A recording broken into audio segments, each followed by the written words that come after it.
अस्सलामुअलैकुम नाजरीन, आप देख रहे हैं प्रोग्राम खबर गर्म है। मैं हूं सोनिया अदनान और मेरे साथ मौजूद हैं एहतशामुल हक साहब। नाजरीन, हालिया ज़िमनी इंतखाब में धांधली का शोर और वज़ीर आज़म की अपोजिशन को इस इंतखाबी इस्लाहात की पेशकश। क्या अपोजिशन वज़ीर आज़म की इस पेशकश को कबूल करेगी? क्योंकि नाजरीन, हमने देखा कि 70s के बाद जितने भी इलेक्शन हुए हर हारने वाली जमात की जानिब से नताइज को तस्लीम नहीं किया गया और धांधली का शोर जो है वो देखने में सामने आया। हर हारने वाली जमात की जानिब से कहा गया कि धांधली हुई है, हम इलेक्शन नताइज को तस्लीम नहीं करते। 2013 के इंतखाब की अगर बात की जाए तो हमने देखा कि नून लीग कामयाब हुई, लेकिन पीटीआई ने धांधली का शोर मचाया और 126 दिन का तारीखी धरना दिया। दूसरी तरफ हमने देखा कि पाकिस्तान पीपल्स पार्टी की जानिब से भी इसे आरोज का इलेक्शन करार दिया गया। उसके बाद 2018 के इंतखाब की अगर बात की जाए तो हर जमात ने यही कहा कि धांधली हुई है। अब हालिया अगर ज़िमनी इंतखाब की बात की जाए तो पहले हमने देखा कि डस्का के इंतखाब हुए, वहां पर नताइज रोके गए। उसके बाद हमने देखा कि अभी हालिया NA 249 कराची के अंदर जो इंतखाब हुआ वहां पर जो सूरत हाल रही वो भी सबके सामने है। लेकिन यहां पर सवाल ये पैदा होता है कि सब के बावजूद आखिर सियासी जमातें जो हैं वो इलेक्शन रिफॉर्म्स के लिए तैयार क्यों नहीं हैं? अगर सियासी जमातें इलेक्शन रिफॉर्म्स की तरफ नहीं आती तो फिर क्या निज़ाम ऐसे ही चलता रहेगा या फिर आइंदा इंतखाबात की शफाफियत के लिए हुकूमत और अपोजिशन मिलकर बैठेंगी, किसी एक नुक्ते पर जो है वो इत्तफाक राय हो सकेगा? और इसके साथ साथ अपोजिशन के आखिर एतराज़ात हैं क्या, तहफ़्फ़ुज़ात हैं क्या? सारी सूरत हाल पर नाज़रीन आज के प्रोग्राम में हम बात करेंगे और बात करने के लिए मुझे ज्वाइन सीनियर रहनुमा पाकिस्तान पीपल्स पार्टी कमर ज़मान कायरा साहब, बहुत बहुत शुक्रिया सर आपके वक्त का। इसके साथ साथ साबिक सेक्रेटरी इलेक्शन कमीशन कमर दिलशाद साहब भी प्रोग्राम में हमारे साथ मौजूद होंगे। सीनियर तर्जियाकार हारिस नवाज साहब भी हमें प्रोग्राम में ज्वाइन करेंगे। आप सब मेहमानों का बहुत शुक्रिया। सबसे पहले आगाज कमर ज़मान कायरा साहब आपसे ही कर लेते हैं। कायरा साहब, हमने देखा कि 70s के बाद जितने भी इलेक्शन हुए हर हारने वाली जमात की जानिब से हमने देखा कि धांधली का शोर मचता रहा। अब हुकूमत कहती है कि आइए मिलकर इलेक्शन रिफॉर्म्स पर बात करते हैं, तो अपोजिशन के तहफ़्फ़ुज़ात हैं क्या? पहली गुजारिश तो ये जी, शोर नहीं बचता रहा, इलेक्शन में धांधली होती रही। जी। ये वाज़े सबूत के तौर पे ना, ये खाली अपोजिशन के इल्जाम नहीं थे। वक्त ने साबित किया कि धांधली होती रही, इलेक्शन छीने जाते रहे, जितवाए जाते रहे, अदालतों के फैसले आए, एडमिशन हुए, अदालतों में कबूल किया गया कि हाँ हमारी एजेंसीज रोल प्ले करती रही। कोई छुपी हुई बात तो नहीं है जी। जो सियासी जमातें ये कहती हैं कि इलेक्शन के अंदर धांधली होती रही है और इस्तीफा भी हुई है, तो उनकी बातों में भी वजन है। आप उनकी बात को सिंपली डिनाई नहीं कर सकते। अब बेहतर यह है कि अगला मरहला के जी आगे क्या किया जा सकता है, इसको कैसे बेहतर किया जा सकता है। हमारे दौर पे जब हमारी हुकूमत आई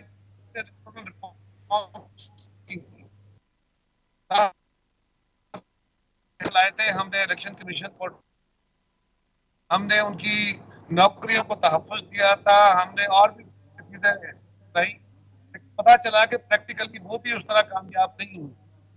हमारे जैसे मुल्कों में जहाँ इस्लामी माहौल ऐसा होता है वहां पे काफी मुश्किल होता है इलेक्शन के साथ बातें एग्री कर जाए, काफी मुश्किल काम होता है। लेकिन हम अपने दौर में भी कोशिश करते रहे, मियाँ साहब से भी कहते रहे, आज की हुकूमत को भी हम कहते रहे कि इलेक्टोरल रिफॉर्म करें। अब जो गवर्नमेंट के साथ अदम ताउन की एक कैफियत है, उसकी वजह बुनियादी तौर पे यह थी कि PTM के प्लेटफॉर्म से हम तो इस बात के दायी थे कि हम इस हुकूमत से बात नहीं करेंगे। हमने तो 2.5 साल कोशिश की, ये हुकूमत किसी तरफ लगने को तैयार नहीं है, ये कोई काम करने को तैयार नहीं है। यही वज़ीर आज़म जो कहते थे मैं किसी से बात नहीं करूंगा, किसी से हाथ नहीं मिलाऊंगा, ऐसी कैफियत में ये वज़ीर आज़म का एक रवैया है। उस रवैये को आप हर जगह देखेंगे, तो उसकी वजह से अपोजिशन का ये फैसला था। लेकिन मैं समझता हूँ कि इलेक्टोरल रिफॉर्म के अंदर सियासी जमातों को अगर एंगेज किया जाए, कायरा साहब एक चीज बताइए, तो इस्तेमाल ना करें खाली, तो ये बेहतरी हो सकती है और सियासी जमातें इसमें अपने इनपुट दे सकती है। कायरा साहब एक चीज़ फरमाइएगा कि हम ये देखते हैं कि 1973 का आइन जो एक कंसेंसस डॉक्यूमेंट है जिस पे आप प्राइड लेते हैं और जनरली प्राइड लेते हैं, और लेट भुट्टो साहब का बहुत बड़ा कारनामा था, उस 1973 के आइन में हम देखें तो बड़ा शफाफ तरीका एक मौजूद है कि गैर दाराना तरीके से कि बल्कि ये ज़मानत देता है ये आइन शफाफ और गैर दाराना इलेक्शन की। कहा जाता है कि तरीक़ाकार में इख्तलाफ है, तो आपको क्या लगता है कि इतना बड़ा मार्का आपकी पार्टी ने, आपके लीडर ने हल कर लिया था, और यहाँ पे क्या तरीक़ाकार पे इख्तलाफात क्यों हैं इस आइन के ज़रिए भी? जी देखिए, तरीक़ाकार पे इख्तलाफ, आपने बहुत सारे इलेक्शन कवर किए हैं। तरीक़ाकार पे इतराज ये तो देखिए ना, इलेक्शन कमीशन होगा, रिटर्निंग प्रिजाइडिंग अफसर होंगे, अमला होगा जो पाकिस्तान के लोगों पे ही मुश्तमिल होगा। और क्योंकि हमारे यहाँ जब तक लोगों को अपने वोट के ऊपर यकीन ना हो जाए कि हम वोट डालेंगे, उसी से इस मुल्क की तरक्की के फैसले होंगे, तो जैसा भी इलेक्शन होगा वो फायदेमंद नहीं होगा। सो नंबर एक तो ये है। दूसरा ये है कि मदाखलत का वायरल होता रहा। इस इलेक्शन में भी क्या हुआ, इलेक्शन बाकायदा एक जमात से लोगों को तोड़ तोड़,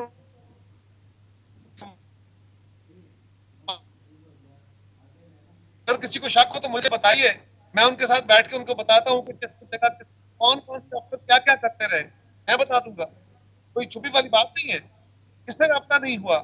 लेकिन माजी में बैठे बातें नहीं हों, एक अच्छा अमल है।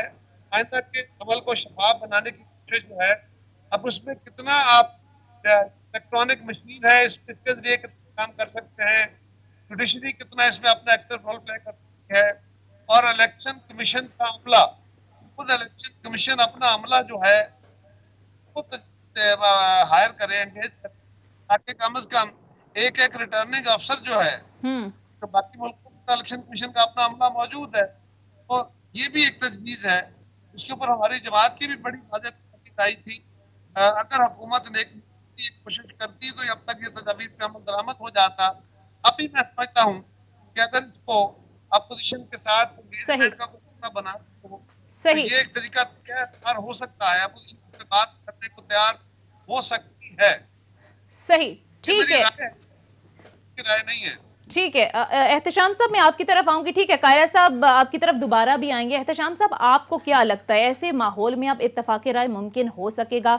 अब जिस तरह से पीपल्स पार्टी भी बात कर रही है, मुस्लिम लीग नून ने तो सिरे से ही मुस्तरद कर दी है। देखिए, ये दो तीन चीज़ें बड़ी अहम है, फिर बात करेंगे अपने पैनलिस्ट से। पहली तो बुनियादी बात यह है कि एक प्राइम मिनिस्टर की तरफ से एक राय आई और ये इलेक्ट्रॉनिक वोटिंग मशीन के ज़रिए की बात हुई। उसमें कहा कि जी इस पर भी फ्रॉड होता है, इसको भी गलत तरीके से इस्तेमाल किया जा सकता है। फिर अमेरिका में इलेक्शन हुआ, कहा जाता है कि प्रेसिडेंट ट्रंप ने जिस तरह दांदी का शोर किया, अगर ये इलेक्ट्रॉनिक मशीन ना होती तो उसने काम दिखा दिया था, उसकी वजह से बात नहीं बनी।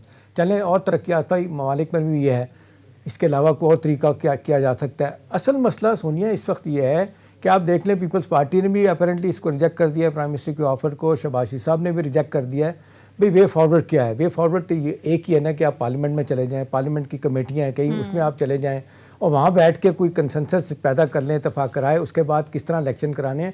लेकिन अफसोसनाक पहलू ये है कि इसके लिए कोई भी तैयार नहीं। जी कायरा साहब, आप कुछ कह रहे हैं? इलेक्शन आया है वो सिर्फ और सिर्फ हुकूमत के रवैये की बदौलत आया है। अच्छा, रिफॉर्म्स तो कर नहीं आ रहा। सही। चलिए कायरा साहब, अब रवैये का कब तक हम रोना रोएंगे? अब कहीं ना कहीं तो आपको शुरुआत कहीं करनी है ना। प्राइम मिनिस्टर पहले नहीं माने, पहले बहुत पहले जाना चाहिए था। उसको नाम उन्होंने दिया कि जी ये तो हमसे आके चाहते हमारे केसेस ख़त्म कर दें। अब तो बहरहाल वो कह रहे हैं आएँ, और ये ख़ास तौर पे कराची के इलेक्शन के बाद तो सारी पार्टियां रो रही हैं धांधी। तो अब तो मेरा ख्याल है कोई रास्ता बैठने का निकलना चाहिए।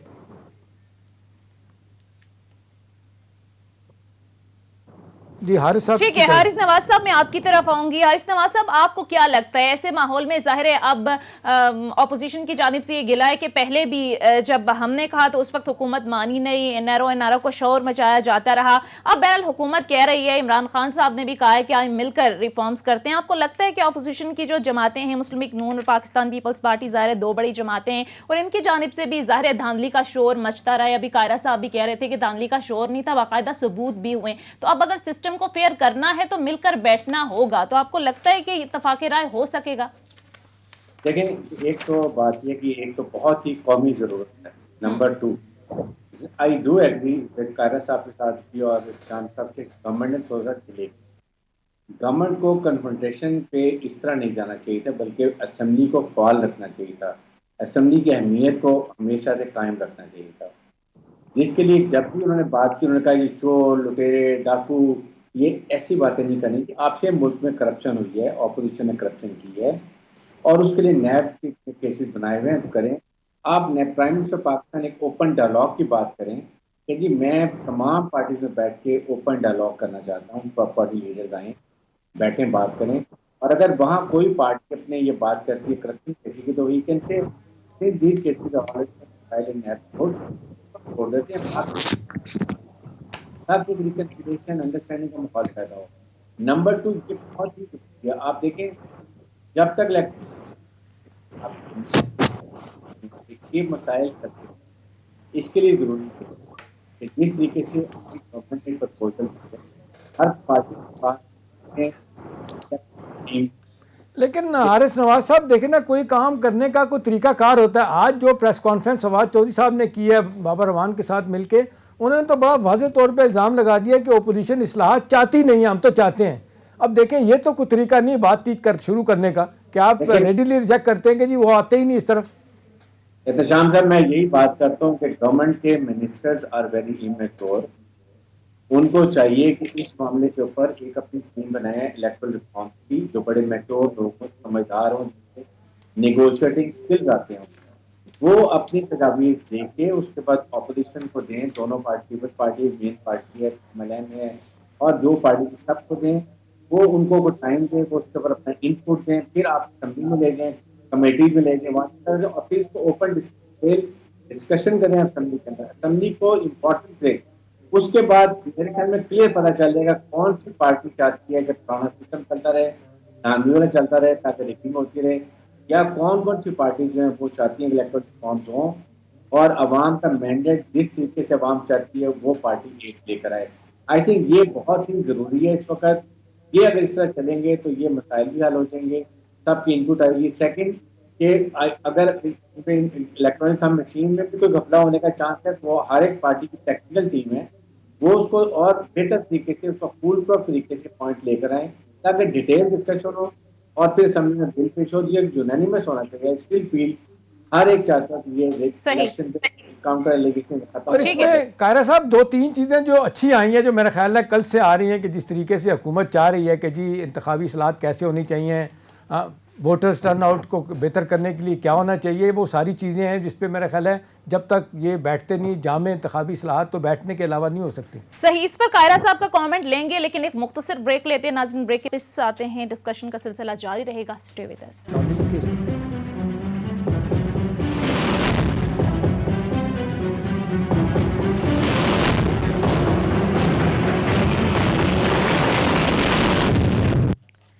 ब्रेक के बाद खुशामदीद प्रोग्राम में हमें ज्वाइन कर चुके हैं साबिक secretary election commission Kanwar Dilshad साहब भी। कंवर दिलशाद साहब, आपके वक्त का शुक्रिया। कंवर दिलशाद साहब, ये जो EVM के हवाले से हुकूमत बात कर रही है, इस पर ज़ाहिर कल इलेक्शन कमीशन की जानिब से भी तहफ़्फ़ुज़ात का इजहार किया गया, अपोजिशन जमातें भी इसे मुस्तरद कर रही हैं।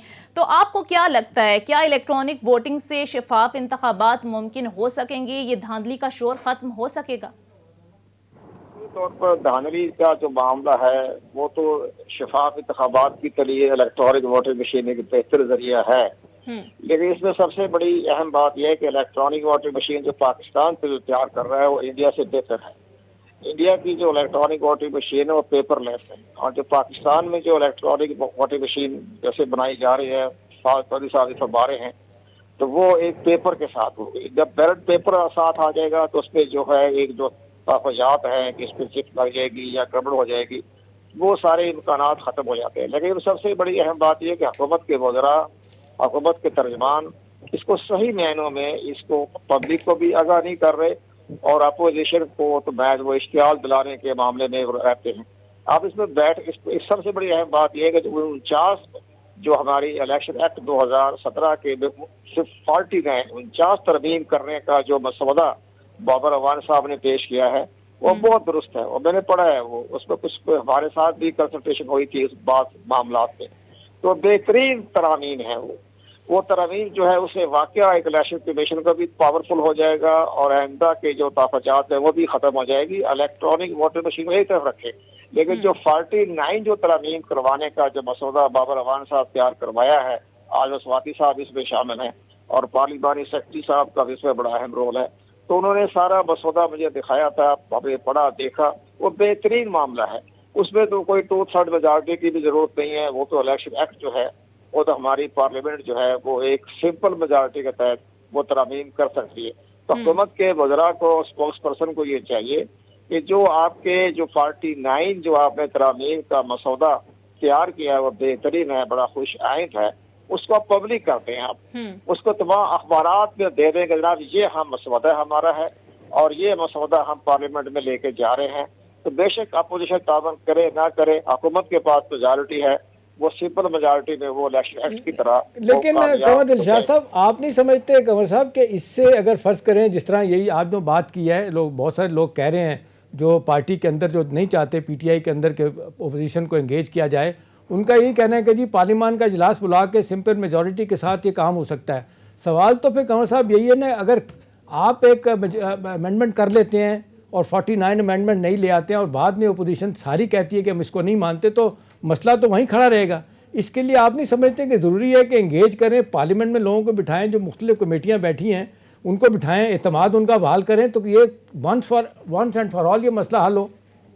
नहीं एहतशाम साहब बड़ी बात कही है, लेकिन मैं अर्ज कर रहा हूँ ना, अब तो ठीक है अपोजिशन तो मुहाजराई की तरफ चली हुई है, हुकूमत की बका भी मुहाजराई में भी है, लेकिन अगर आप इसको बाकायदा, जैसे आप देख रहे थे परवेज मुशर्रफ के जमाने में जो तरमीमें हुई थी, तो उन्होंने तो अखबारात में कहा ये मौजूदा कानून है, ये तरमीम चाहते हैं। इसी तरह ये 49 की तरमीम बड़ी शानदार है, मैंने पढ़ी है वो। अपोजिशन तो महज अपना एक इख्लाफात बराए इख्लाफात के जरिए तो इख्लाफ करेगी, लेकिन सिर्फ ग्राउंड रियलिटी पर उसको इख्लाफ नहीं करना चाहिए। लेकिन जिस वक्त पब्लिक के सामने आ जाएगी तो सिविल सोसाइटी भी सपोर्ट करेगी, मीडिया भी सपोर्ट करेगा, आप भी देखेंगे कि ये एक बेहतरीन तरमीम है जो गवर्नमेंट ने, आज स्वाति साहब ने, बाबर अवान साहब ने बैठ के तैयार की है, वो बिल्कुल ठीक है, उसमें कोई इख्लाफ राय नहीं है, बड़ी आसान चीजें हैं। उसमें मतलब पॉलिटिकल पार्टी को कैसे बनाया जाए और 2000 की बजाय 10,000 कर दे, नॉमिनेशन पेपर की फीस जमा ज्यादा कर दे, बेहतरीन है, वो मैंने पढ़ी है। ठीक है कायरा साहब, ठीक है कायरा साहब, मैं आपकी तरफ आऊंगी। अभी जिस तरह से कंवर दिलशाद साहब भी बात कर रहे थे, आज अगर ऑपोजिशन साथ नहीं देती तो आपको नहीं लगता कि फिर खदशा रहेगा कि 2023 में इसी तरीका इंतखाब से अगर आगे इलेक्शन होते हैं तो फिर वही इल्जामात होंगे, जो भी हुकूमत बनेगी उस पर धांधली के इल्जामात लगेंगे, चाहे आपकी हुकूमत हो। तो अच्छा नहीं है कि अभी हुकूमत भी एक बात कर रही है, अभी कंवर दिलशाद साहब भी बात कर रहे हैं कि ये काबिल अमल हो सकता है तरीका, तो अपोजिशन मिलकर इस मसले का कोई हल निकले। और अपोजिशन इख्तलाफ राय इख्तलाफ वो ये भी कह रहे हैं कायरा साहब ना करे। श्याम साहब, कंवर साहब हमारे बड़े समझदार आदमी हैं, बड़े तजर्बाकार हैं, इनका election commission, election laws, practical जो सूरत हाल है उसके बारे में शायद पाकिस्तान के सबसे तजर्बाकार लोगों में शामिल है, और उन्होंने हमेशा बड़ी वाज़ेह तौर पे अपनी राय भी दी है, हम उनको शुक्रिया अदा करते हैं। मैं सिर्फ ये गुजारिश करूंगा, मैंने तो वो तरामीम देखी नहीं है, लेकिन मैंने पहले भी गुजारिश की कि इस वक्त तक अपोजिशन जो एतराज कर रही है वो बुनियादी तौर पे हुकूमत के कंडक्ट का है, हुकूमत से बात करनी है कि नहीं करनी है। उसकी वजह यह है कि हुकूमत इस मामले को इस वक्त लेके आई है जब हुकूमत और अपोजिशन के दरमियान इस इशू पे नहीं, अदरवाइज बहुत ज्यादा दूरी हो चुकी है, बहुत ज्यादा तनाव है। इस कैफियत में अपोजिशन हुकूमत के साथ डायलॉग करने को तैयार नहीं है। मैं तो अपने से ही कह रहा हूँ कि हुकूमत आज भी अगर इसको तानो तशनी में, इशारों कनायों में बातें न करे, बल्कि संजीदगी के साथ अपोजिशन से एंगेज करे, तो अपोजिशन भी चाहती है, फर्ज करें अगर मुस्लिम लीग ये चाहती है कि फौरी तौर पे इलेक्शन हो जाए, तो वो इलेक्शन भी मौजूदा कवानीन के तहत तो नहीं होने चाहिए। मौजूदा कवानीन के तहत इलेक्शन हुए तो फिर वैसे ही इलेक्शन होंगे, तो उनको भी ये सूट नहीं करता। वो भी चाहेंगे कि इलेक्शन रिफॉर्म हो जाए, और इलेक्टोरल रिफॉर्म आखिर पार्लियामान की करनी है और कोई जरिया तो नहीं है। लेकिन हुकूमत अगर कोई जरिया अडॉप्ट नहीं करती, और इसी तरह मैंने नहीं सुना, लेकिन मैंने सुना है, खुद डायरेक्टली नहीं सुन सका, पता चला है कि आज बातें यही की है कि अपोजिशन को ये करना चाहिए, और अपोजिशन ताने मत मारे और माहौल को ठंडा रखने की कोशिश करें। और दूसरी बात यह है कि पाकिस्तान के लोगों का ट्रस्ट ऑन इलेक्टोरल प्रोसेस, जब तक लोगों को ये यकीन ना हो कि वो मेंबरान जिनको हम वोट देंगे वही हुकूमत बनाएंगे और हमारे वोट से तब्दीली आएगी, सही मानों में इस मुल्क के अंदर इलेक्शन आजादाना नहीं हो पाएंगे। और दूसरा कायरा साहब ये भी फरमाइएगा कि कुछ लोग ये कह रहे हैं और पहले भी सजेस्ट करते रहे हैं, आखिरी गुजारिश है कि जो कवानीन में बेहतरी की बात है उसमें तो कोई दूसरी राय नहीं कि कवानीन बेहतर करके आप बहुत सारी चीजें ठीक कर सकते हैं, लेकिन हमारे बहुत सारे लोगों को, इदारों को, अदालतों को अपने रुख भी दुरुस्त करने होंगे। उनको भी सियासत और अदालती और ये जो इलेक्शन का अमल है इसमें मदाखलत को बंद करना होगा ताकि लोगों को ये यकीन हो। आज इस आजाद मीडिया के दौर में, बाल मीडिया के दौर में मुमकिन नहीं है कि आप पीछे से बैठे सारे हालात और पता। लेकिन कायरा साहब लोग कह रहे हैं कि ये मौजूदा निज़ाम के अंदर अगर इलेक्शन जिस तरह भी आप करते रहेंगे तो इख्तलाफात पैदा होते रहेंगे, कोई नहीं मानेगा। अब लोग आप देख रहे हैं करसे से सजेस्ट कर रहे हैं जी सदारती निज़ाम आ जाए, मुतनासिब नुमाइंदगी का कुछ सिलसिला बीच में कोई तड़का लगा दिया जाए। आपको लगता है कि उस पर भी कोई इत्तफाक राय बन सकता है या हमें यही जो वेस्टमिनिस्टर डेमोक्रेसी है यही हमें सूट करती है, पार्लिमानी सिस्टम इसी तरह ही चलना चाहिए? श्याम साहब, मेरी दानिश में तो यहाँ मुतनासिब नुमाइंदगी का कानून राइज नहीं हो सकता, न ही यहाँ पे सदारती निज़ाम लाने की कोशिश करनी चाहिए। हमारे लोग इस वक्त जो निज़ाम है जिसके तहत इस मुल्क को कंसीव किया गया था वही निज़ाम चलाने की कोशिश कीजिए। हमारे जैसी फेडरेशन, हमको नेशनल स्टेट नहीं है, हमारे जैसे फेडरेशन के लिए इसी तरह का पार्लिमानी निज़ाम ही बेहतर है। लेकिन मसला तो ये है कि हम सदारती निज़ाम प्रैक्टिकली चला के देख चुके हैं। हम ज़ियाउल हक के दौर में सदारती निज़ाम चला के देख चुके, हम परवेज मुशर्रफ के दौर में चला के देख चुके, अब ज़ियाउल हक के दौर में चला के, और पूरी ताकत वाला सदारती निज़ाम, उसके क्या नतीजे निकले? तो सिर्फ मसला निज़ाम का नहीं है, मसला इरादों का भी है। और जो भी निज़ाम हो वो होल हार्टेडली चले, और हमारे लिए निज़ाम सिर्फ पार्लिमानी निज़ाम ही बेहतर। सही, ठीक है। हारिस नवाज साहब भी हमारे साथ मौजूद हैं। हारिस नवाज साहब, आपसे ये जानना चाहेंगे कि अब जाहिर है अपोजिशन का जो एक स्टांस है वो भी आपके सामने है, तो ऐसे माहौल में आपको लगता है कि मामला इस्लाहात की तरफ जा सकता है, इत्तफाक राय हो सकेगा किसी एक पॉइंट पर? देखिए, जाहिर है कि काफ़ी तनाव रहा है पोलिटिकल पार्टी में, और I understand and I have lot of respect for Kaira साहब। मैं इनको बड़े अच्छे से जानता हूँ, पोलिटिकल फिगर हैं। लेकिन बात यह है कि अब जो भी हो गया पीछे, अगर पाकिस्तान की तरफ देखा जाए, पाकिस्तान के वसीतर मफादात में देखा जाए, साहब की आवाज बड़ी कम है, थोड़ी आवाज उठा सकते हैं? पोलिटिकल पार्टीज को अब कम से कम ये करना चाहिए कि मुल्क के वसीतर के इंटरेस्ट में अब आ जाना चाहिए। अगर ये बात हो रही है इस पे इनपुट दें, बेशक असेंबली में जाके whatever they have their own opinion, लेकिन इनपुट जरूर दें। और सेकंड ये बात है कि जो प्रेसिडेंशियल फॉर्म की, देखिए प्रेसिडेंशियल फॉर्म मैं as a citizen Pakistan feel करता हूँ कि ये पाकिस्तान के लिए बहुत जरूरी है। फॉर एग्जाम्पल, कायरा साहब इस दफा असेंबली में नहीं है, बट कायरा साहब can contribute a lot in national politics. अगर आज असेंबली में नहीं है तो इसका मतलब ये तो अब ना वजीर बनेंगे, ना कुछ बनेंगे, ना कुछ बनेंगे। दैट आई से कि आप you not posted to 372 MNAs। लेकिन आरिफ साहब, इसमें ये बताइएगा एक और इशू भी है। देखें, पीपल्स पार्टी से आप लाख इख्तलाफ करें, बहरहाल जिस तरीके से जमहूरी उनके रवैये हैं उनसे कोई इनकार नहीं किया जा सकता, लेकिन अब मसला तो आ रहा है PMLN का और JUI का। वो कहते हैं इनकी अपनी अपनी अना इतनी ज़्यादा, और यही अना कहते हैं PTI के अंदर भी है। जब इतनी अनाएँ इकट्ठी हो जाएंगी तो आप इत्तफाक राय कहाँ से लेके आएंगे? देखिए, आप इस वक्त PTI ने अपनी अना ख़त्म कर दी है। Peoples Party is very moderate, वो समझते हैं कि जमहूरियत क्या चीज़ है। बात ये कि आप PMLN की जो अपने रीजन है वो भी मस्ट नो कि क्या वो रीजन किस लिए करना चाहते हैं कि they want more pressure on government के हमारे केसेस कम कर दें। इनबिल्ट उनकी है, they not doing openly, but inbuilt उनके डिजाइन यही है कि किसी तरीके से हमें ये वहाँ रिलीफ दिया जाए। तो गवर्नमेंट को चाहिए कि पाकिस्तान के अवाम को ये क्लियर बताएं, स्टैंड आउट करें कि कौन सी पॉलिटिकल पार्टी जो है वो इलेक्शन करती है। अवाम को आप कह रहे हैं हारिस नवाज साहब के एतमाद में लेना चाहिए। कमर दिलशाद साहब जी, कमर दिलशाद साहब की राय बड़ी अच्छी थी कि इसको ओपन कर दें ताकि इस पर नेशनल डिबेट हो जाए। बिल्कुल, ठीक है। कमर दिलशाद साहब, अब मैं आपकी तरफ आऊंगी। अभी जो एतराज उठाए जा रहे हैं इलेक्शन कमीशन की जानिब से, एक एतराज तो ये उठाया गया कि 2013 में RTS सिस्टम बैठ गया तो इस सिस्टम की फिर क्या गारंटी है, फिर मशीनें काम करना छोड़ दी तो मुतबादिल क्या होगा, मशीनें बनाएगा कौन, हैकिंग से कैसे महफूज रहेंगे। फिर दीगर ममालिक की भी मिसालें दी गई कि वहाँ तजर्बा नाकाम रहा तो फिर उन्हें वापस बैलेट पेपर पर आना पड़ा। तो इन एतराज़ात को आप कैसे देखते हैं? असूली तौर पर प्राइम मिनिस्टर साहब को एक थिंक टैंक बनाना चाहिए जिसमें 2-4 एक्सपर्ट बैठे हों। लेकिन प्रॉब्लम यह है कि प्राइम मिनिस्टर साहब तो कोई डॉक्यूमेंट्स ही नहीं पढ़ते। मैंने बहुत इंपॉर्टेंट डॉक्यूमेंट्स प्राइम मिनिस्टर साहब को भिजवाई, इलेक्ट्रॉनिक वोटिंग मशीन के परसेंट कौन क्या है, मेरिट डिमेरिट, इसके अलावा इसके साथ मेरे कैसर साहब को भिजवाई, स्पीकर कौमी असेंबली, चेयरमैन सेनेट, कोई कहीं से कोई रिस्पांस नहीं आया। तो फिर मैंने chief of the army staff को भिजवाई कि मतलब आपने पाकिस्तान की हिफाजत भी करनी है हर मामले में, तो आप ये भी इलेक्ट्रॉनिक वोटिंग मशीन के भी आप दोनों पहलू देख लें। तो वहाँ से बड़ा अच्छा रिस्पांस आया। लेकिन मसला ये कहने का है कि ये तो हुकूमत का कोई थिंक टैंक देखता ही नहीं, पढ़ता ही नहीं, सोच ही नहीं करता। जैसे एहतशाम साहब हो गए, हम हो गए, आप हो गए, ये बकायदा राय दे रहे हैं, इस राय का कहीं ना कहीं वो जखीरा इकट्ठा होकर सोच विचार करनी चाहिए ना।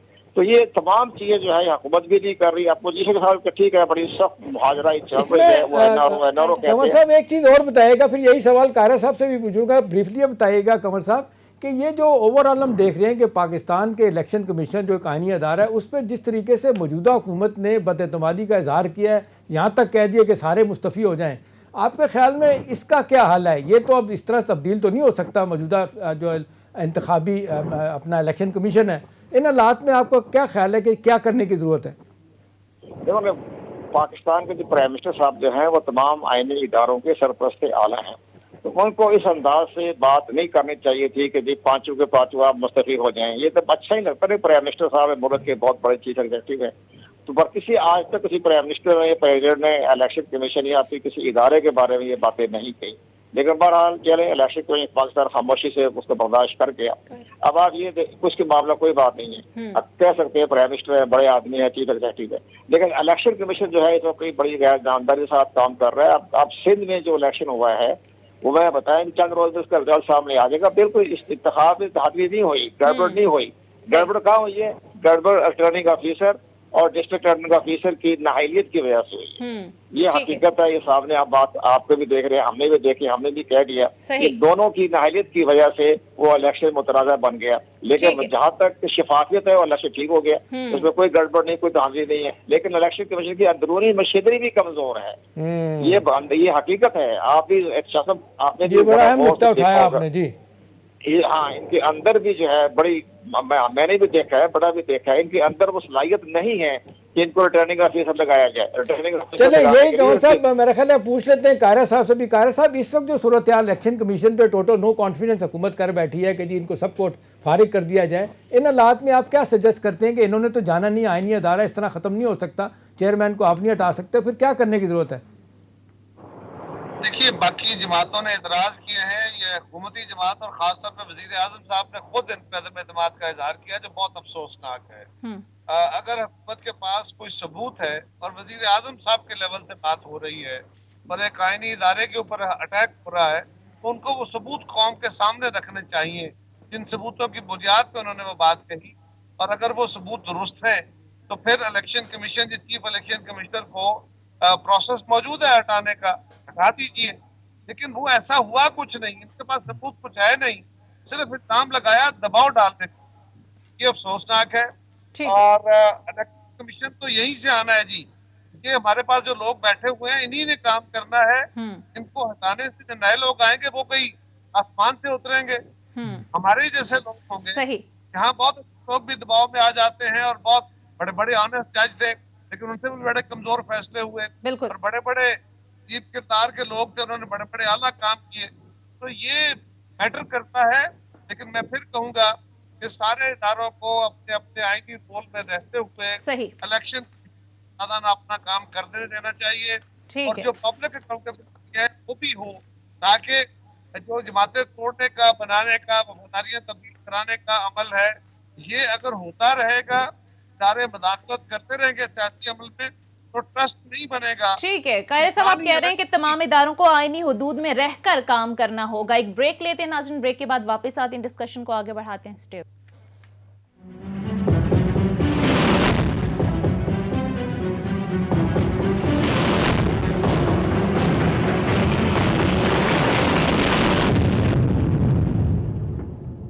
ब्रेक के बाद खुशामदीद। एहतशाम साहब आपकी तरफ आऊंगे। अभी ये डिस्कशन सारी आपने भी सुनी, हल क्या होगा? देखिए मेरा ख्याल है कारज साहब ने भी बड़ी अच्छी बातें की हैं और यही बातें जिस तरीके से हारिस साहब ने भी की और कंवर दिलशाद साहब ने तो बड़े खूबसूरत तरीके से हल भी बता दिया क्या करने की जरूरत है।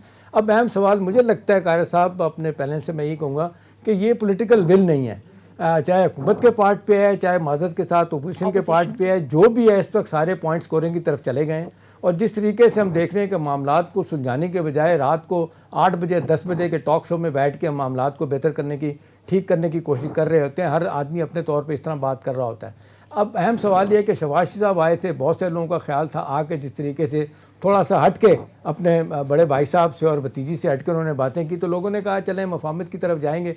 अब जिस तरीके से वो रेडीली रिजेक्ट कर रहे हैं कि जी जो हुकूमत जिस तरीके से इंतखाबी प्रोग्राम लेके आती है हम उसको नहीं मानेंगे। पीपल्स पार्टी बिलावल भुट्टो साहब ने भी माजरत के साथ कह तो दिया है। मेरा अपना ख्याल है कि अब ऑलिव ब्रांच ऑफ़र करनी पड़ेगी हुकूमत को, और ये बिल्कुल सही कह रहे हैं कि बदएतमादी की फ़िज़ा और ये एरोगेंस हमने दिखाई, प्राइम मिनिस्टर को तो छोड़ें, जो उनके बाकी वज़ीर हैं जिसकी तरफ इशारा भी किया कंवर साहब ने, भाई उनको क्या ज़रूरत पड़ती है जिनका कोई ताल्लुक वास्ता नहीं है। साइंस और टेक्नोलॉजी का वज़ीर, लेबर मिनिस्टर बैठ के रोज़ाना सियासत कर रहा होता है टीवी पे, उसका क्या काम है? अब वो अपनी रिफॉर्म, अपनी कारकर्दगी क्यों नहीं दिखाते? अपनी कारकर्दगी तो ख़राब से ख़राब होती चली जा रही है। मेरा ख्याल है प्राइम मिनिस्टर को चाहिए कि मैंडेट ख़त्म करे सबके बोलने का और उन्हें कहे कि जी जिन लोगों को मैंने इस काम पे लिए लगाया वो लगाएं, और एक दानेदारी के साथ उन्हें कहना चाहिए कि जी हम ऑफर करते हैं, आए बैठे, माजी को भूलें, माजी को भूल के आगे चलेंगे तो बात बनेगी। तो कारज साहब आपको लगता है कि माजी को भूल के आगे जाया जा सकता है? एहतशाम साहब मुझे मुश्किल लगता है लेकिन हो सकता है। मैं फिर ये गुजारिश करूंगा कि अगर संजीदगी से ये कोशिश की जाए, ये सारा जो ड्राफ्ट है ये कौम के सामने रखा जाए। मैं फिर कहूंगा कि सियासी जमातों के अंदर इलेक्टोरल रिफॉर्म्स करने की बहुत ख्वाहिश है, इस निज़ाम को बहुत बेहतर करने की जरूरत है, लेकिन इस हुकूमत से तवक्को इसलिए नहीं कि ये अब मजबूर होकर अभी भी डिफ्लेक्शन के मूड में है, फंसे हुए हैं तो बातें कर रहे हैं, वरना यही ड्राफ्ट इनके पास पहले मौजूद था और आज भी वजीर आजम से बात करने लगेंगे। वो कौम से खिताब करते हुए उस वक्त भी अपोजिशन को जो है वो कहते ना चूंडी मारनू नहीं रहते, वो उस वक्त भी उनके ऊपर कोई तानाजानी करने से बाल नहीं आते, उनके वज़रा भी नहीं आते। इन हालात में जब अपोजिशन बहुत दूर खड़ी है, हुकूमत अपने तय फैसला करे तो और बात। मेरा ख्याल है कि ये मुश्किल काम होगा, लेकिन ये अगर नेक नीति से करने की कोशिश करें तो ये पॉसिबल है। चलें हारिस साहब, लास्ट कमेंट आप क्या करेंगे? हारिस साहब, ये कारज साहब ने जो कहा है राय तो बड़ी सही दी उन्होंने। देखें इसमें बात यह है कि बिल्कुल ठीक बात है कि ये गवर्नमेंट है इस वक्त इनिशिएटिव, गवर्नमेंट को एक दो स्टेप आगे जाके कोशिश करनी चाहिए। तमाम पॉलिटिकल पार्टीज को इसके लिए इनवाइट करें, उनको अपना जो मसवदा बनाया वो उनको भेजें, उनके कमेंट्स लें, पब्लिकसाइज करें। वो जब पब्लिक की तरफ से ओपिनियन आनी शुरू होगी तो वही पॉलिटिकल पार्टीज के ऊपर प्रेशर होगा कि नहीं हम पब्लिक के खिलाफ नहीं जा सकते।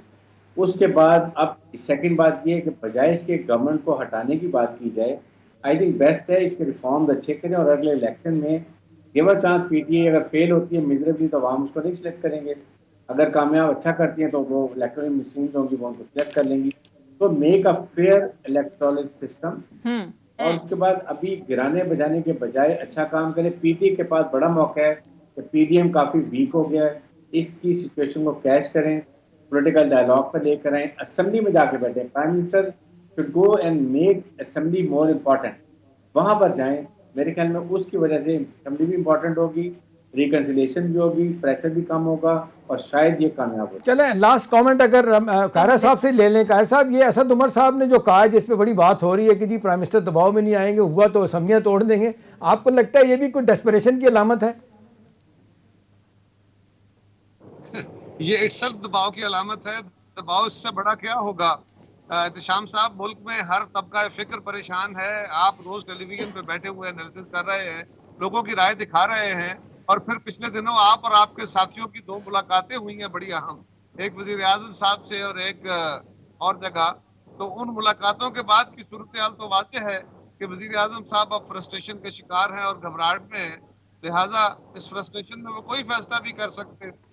अल्लाह करे कोई अच्छा ही फैसला उनसे हो जाए, वो कर तो नहीं सकता, अल्लाह करे हो जाए अब फैसला। सही, ठीक है। कमर दिलशाद साहब, मैं आपकी तरफ आऊंगी। अब ज़ाहिर इलेक्टोरल रिफॉर्म्स की बात हो रही है, करवाना तो इलेक्शन कमीशन नहीं है, लेकिन ये इस्लाहात काम किसका है? क्योंकि कल एहसन इकबाल साहब ये कह रहे थे कि ये पार्लियामान में नहीं, ये तो इलेक्शन कमीशन ने करना है, लेकिन दूसरी तरफ हमने देखा कि इलेक्शन कमीशन ने भी अपनी रिजर्वेशंस जो हैं वो दे दी हैं। मौजूदा हुकूमत जो है, ये पहली हुकूमत आई है जो इलेक्शन कमीशन पाकिस्तान पर एतमाद नहीं कर रही हो। किसी मीटिंग में इलेक्ट्रॉनिक वोटिंग मशीन की नुमाइश हो रही हो, ब्रीफिंग हो रही हो, तो वो इलेक्शन कमीशन को वो नहीं बुलाते, इन्वाइट नहीं करते, उन्होंने बिल्कुल साइड लाइन पे किया हुआ है। अब जैसे कायरा साहब भी कह रहे थे और एहतशाम साहब ने भी असद उमर के हवाले से बात की है, अगर किसी वजह से असम्बलियाँ डिजॉल्व हो जाती है दबाव के तहत, खौफ के तहत या जहांगीर तरीन के फैक्टर के तहत, तो फिर ये आप ये यकीन जा रहे हैं एहतशाम साहब, तो फिर ये इलेक्शन 90 डेज में नहीं होने, फिर ये इलेक्शन होने 2 साल में। तो वो 2 साल में जो गवर्नमेंट आएगी के गवर्नमेंट वो सारे मामला इलेक्ट्रो रिफॉर्म हर चीज वो अपनी निगरानी में तय कर लेगी। तो ये हमारी सियासी जमातें भूल जाएं कि इलेक्शन जो है असेंबली रिजॉल्व होने के बाद 90 दिन में इंतखाब होने हैं। 90 दिन में इंतखाब नहीं होने, 2 साल में होने हैं। सेंसिस बननी है, इलेक्टोरल बनने हैं, डिलिमिटेशन होनी है। 2 साल का अर्से मैंने कम दिया, लेकिन मुमकिन 3 साल भी हो जाए। तो ये तमाम सियासी जमातों के जहन में बात रहनी चाहिए कि अब अगर ये असेंबली डिजॉल्व हो गई तो इलेक्शन 90 दिन में नहीं होने, 3 साल में या 2 साल में होने। ये तो बड़ी खौफनाक वार्निंग है कमर साहब आपकी तरफ से। अब मेरा ख्याल है टाइम एक आध कमेंट इस पे कायरा साहब का ले लें। कायरा साहब, ये तो फिर 2-3 साल तक मामला लटक जाएगा। कंवर साहब, ऐसी किसी गुंजाइश तो नहीं है हमारे आइन के अंदर कि मामला लटका दिया जाए, लेकिन बहरहाल लटक जाता है, ये बात भी दुरुस्त है और हम इसके कॉग्निजेंट है। इसीलिए हम कोई ऐसी हरकत नहीं कर रहे जिससे कोई ऐसा एहतमाम किया जा सके या जवाब बनाया जा सके। लेकिन ये याद रखिए कि गैर आईनी तरीके से इस तरह कहते हैं ना कि जुर्म को जुर्म से मुकाबला कर किया जाए। अगर किसी तशद्दुद के मुकाबले में रियासत तशद्दुद से या जुर्म के मुकाबले में जुर्म से उसको दुरुस्त करना चाहे तो वो मामले का हल नहीं है। अगर आप आइन से मावरा होके मामले को दुरुस्त करने की कोशिश करेंगे तो दुरुस्ती नहीं होगी। ये इलेक्ट्रॉनिक वोटिंग मशीन हो या बाकी प्रोसेस हो, कमर साहब ने भी इसमें बड़ा काम किया हुआ है। मुझे याद है हमारे दोस्त हैं, इनके दौर में भी बड़ी कोशिशें हुई, इनके बाद भी कोशिशें हुई, लेकिन बहरहाल इन सारी मशीनों ने, सारे चीजों ने काम बहरहाल इंसानों ने ही करना है, क्योंकि जितनी आप इलेक्ट्रॉनिक मशीनें बनाएंगे उतना ही ज्यादा उसमें टेक्नोलॉजी का इस्तेमाल होगा, उसको भी हैकिंग का, उसके अंदर भी इंटरवेंशन का। अगर अमेरिका जैसा मुल्क है तो ये कहता है कि हमारे इलेक्शन के अंदर मुदाखलत हो गई है और हमारा दुश्मन मुल्क उसमें मुदाखलत कर गया है, तो हमारे यहाँ फिर क्या नहीं हो सकता। ठीक है, लेकिन इस वक्त की जरूरत है कि हुकूमत और अपोजिशन मिलकर बैठें और ये मामलात जो हैं बेहतरी की तरफ जाएं। बहरहाल प्रोग्राम का वक्त खत्म हो चुका है। बहुत बहुत शुक्रिया सीनियर रहनुमा पाकिस्तान पीपल्स पार्टी कमर जमान कायरा साहब, साबिक सेक्रेटरी इलेक्शन कमीशन कमर दिलशाद साहब, ब्रिगेडियर रिटायर्ड और सीनियर तज्जियाकार हारिस नवाज साहब हमारे साथ मौजूद थे। आप सबका बहुत शुक्रिया। नाज़रीन, ये था हमारा आज का प्रोग्राम के हवाले से फीडबैक जरूर दीजिएगा। अगले प्रोग्राम तक इजाजत दीजिए। खुदा हाफिज़।